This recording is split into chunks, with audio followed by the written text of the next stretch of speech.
Hey there, Maddie. My name is Rachel, and I'm going to be training you on your 4-year-old client, Thomas, and his new food refusal program that we've been working on and that will be beginning here at the clinic. And once it's mastered here, we will teach it to his parents to implement it at home. Does that sound good? Awesome. So, Thomas has Williams syndrome. I don't know if you've heard of that, but this isn't a disorder that's been present since birth. So the characteristics of this disorder often be very outgoing and friendly and display hyperactivity as well as high levels of anxiety. However, there's often medical complications surrounding feeding difficulties such as poor sucking and swallowing, gastric reflux, and low muscle tone. So these difficulties are often associated with tantrums, behavioral outbursts to try and escape the food. So we want to make sure Thomas is eating his food and staying healthy, but we also want to make sure we're keeping him safe while encouraging him to eat. So since these feeding difficulties are not healthy or safe, as we know, kids need nutrients to grow. So during baseline, no intervention was put in place and the family prepared and served breakfast and lunch just as normal. So what do you think happened based on that information that I have given you? Haha, I think that not a lot of food was eaten if there's an intervention for it. You're totally right, Maddie. So over the 3 weeks of baseline, Thomas would complain of illness as soon as food was placed down, and his mother would still encourage him to eat it. This would lead him to throwing food, screaming, and his mother would remove the current plate of food, prepare an alternative, and once again he would engage in these escape behaviors, and then he would leave the table, and there was no consequence for that.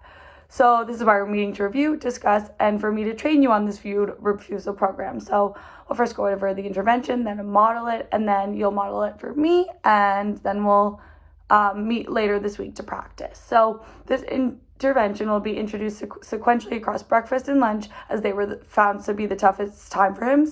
So he would eat then, and then he would eat most of his food at dinner because he's obviously starving, but we need it to be 3 meals a day. So we'll be performing this strategy here at 9 a.m. when he arrives. That will be his breakfast, and then, of course, during our lunch period, which is lunch. So during mealtime, all negative behaviors must be ignored once the meal is served. And if Thomas attempts to leave, you have to place him nicely back in the seat. That could be guiding him with your body, gestural prompts, we don't really want to use as many verbal prompts, but you want to get him back to his seat safely. So we want to increase his food intake without too much prompting. So the only contact should really be maintaining the spoon to his lips. So as soon as he opens his mouth and any food enters his mouth, specific verbal praise must be delivered immediately and continue to be delivered immediately after each bite of food is consumed. So the session should last about 20 minutes, a normal meal time. And if he's eating at the end, he's allowed to eat the last bite of food, but then you can remove the meal. They'll last for about 4 weeks. We'll review the data, reevaluate, and then see how it's going from there, okay? So before we move on to role playing, do you have any questions for me? Why do we hold the spoon at their lips? Is that not some form of physical prompting? That's a really good question, Maddie. So honestly, there are more physical prompting methods that are often used when dealing with food refusal program, like moving them, holding them in the chair. So this is actually an effective, desirable alternative procedure that still addresses those processes that are in the behavior that maintain the feeding problem. So there isn't enough reinforcement. So we're using contingency contacting, which is bringing that response, so like a bite, into maximal contact with positive reinforcement.